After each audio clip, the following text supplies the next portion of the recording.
जिंदगी की सबसे खूबसूरत बात यह है कि आप अपना आने वाला समय अभी खराब नहीं कर सकते। आने वाला समय बेदाग है, अनटच्ड, कोरा कागज है। लिखो अपनी जिंदगी की कहानी फिर से उसको, मिटा दो अपनी पुरानी असफलताएं, पुराने दर्द, पुराने दुख, सबको भूल जाओ। फिर से लिखो अपनी जिंदगी की एक नई कहानी, पॉजिटिव एनर्जी के साथ, पॉजिटिव एटीट्यूड के साथ। मैंने बहुत खूब कहा है कि वक्त सबको मिलता है जिंदगी बदलने के लिए, वक्त सबको मिलता है जिंदगी बदलने के लिए, पर जिंदगी दोबारा किसी को नहीं मिलती वक्त बदलने के लिए।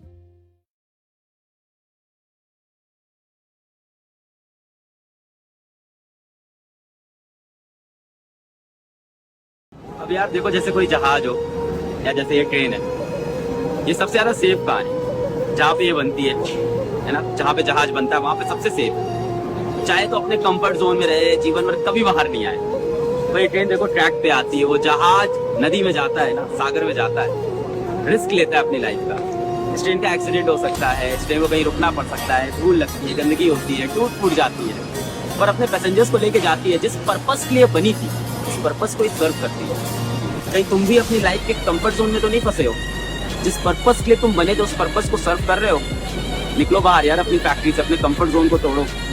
तुम्हें जिस चीज के लिए ऊपर वाले ने बनाया है ना, वो काम करो। अगर तुम अपनी लाइफ में उतने खुश, उतने सेटिस्फाइड, उतने सक्सेसफुल, उतने पीसफुल नहीं हो जितना तुम्हें लगता है कि तुम हो सकते हो, तो उस बात का ब्लेम दूसरों पे देना बंद कर दो कि मेरे माँ बाप गरीब हैं, मुझे उतनी अपॉर्चुनिटी नहीं मिल पाई, मेरे दोस्त ऐसे बन गए हैं, मैं उनसे कैसे पीछा छुड़ाऊं, मेरी तो सिचुएशन ही ऐसी है, मैं यहाँ से कैसे बाहर निकलूं। भाई जितने भी लोग सक्सेसफुल हुए हैं ना, उन्होंने अपना रास्ता खुद बनाया है। वो हर समय देखते थे कि कहाँ अपॉर्चुनिटी है।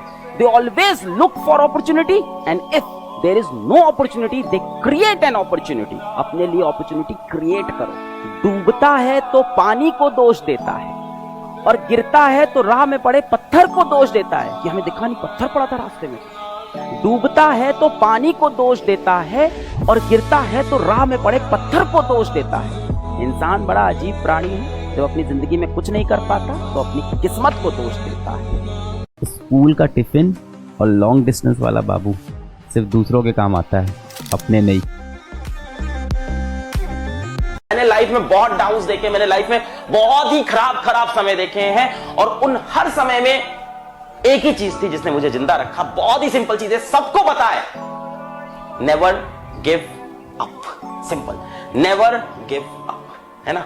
कई लोग सोच रहे हैं यार ठीक है, पढ़ लेंगे, कल से कर लेंगे, 4 दिन बाद पढ़ लेंगे। अब तो यार कुछ हो भी नहीं पाएगा, अब तो पढ़ के अब तो वो बन भी नहीं पाएगा। तो यार देखो, एक बात बहुत सिंपल बोलता हूं कि ताजमहल जब बनना होगा बन जाएगा, ताजमहल जब बनना होगा बन जाएगा, कम से कम कुतुब मीनार तो बना ले।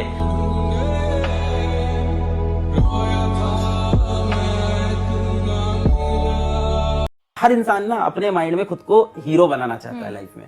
हर इंसान मतलब एक्टर बनना चाहता है, मतलब हीरो मतलब स्टार बनना है। हर किसी को अपनी लाइफ का हीरो बनना है सपने में। तो यार हीरो वही होता है जो गिर के ऊपर उठता है। पर मैं कहता हूं ना, जब तक ये आके ये नहीं होता मजा नहीं आता। जब तक लाइफ ये चल रही मजा नहीं। ये गिरे फिर उठे, फिर ये गिरे फिर ये उठे। अच्छी बात है, अगर गिरे हो तुम्हारे पास तो मौका है उठने का। Stop doing fake promises with your mind. खुद की नजर में गिर जाता है इंसान। जैसे मैंने देखा, जब सिलेक्शन नहीं हुआ या जब पेपर खराब हुआ भी जेईई मेंस का, तो यही कमेंट आ रहे थे, मेरा जेईई का पेपर बहुत खराब हुआ, मैं बहुत कमजोर हूं, मैं फेलियर हूं, मैं क्या करूं, मैं मर जाऊं, मैं जीवन में कुछ नहीं कर पाऊंगा। तो पहले तुमने अपने दिमाग से फेक प्रॉमिसेस की, फिर तुमने उसके लिए कोई एक्शन नहीं लिया साल भर, या लिमिटेड एक्शन लिया, वो एक्शन नहीं लिए जो लेने चाहिए थे।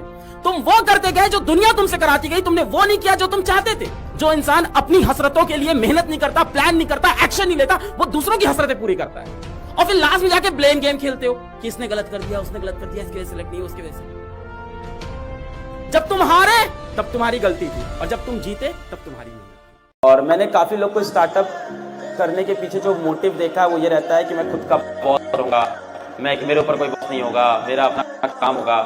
ये सब फर्जी बातें, आप भी उसी प्रेशर में काम करते हो। इवन ये समझो, मेरी तो जॉब 9 से 6 की है भी नहीं, मेरी तो 24 घंटे की है। तो जॉब में कम से कम 6 बजे के बाद अब जो ऑफिस में होगा हमसे मतलब नहीं है भाई।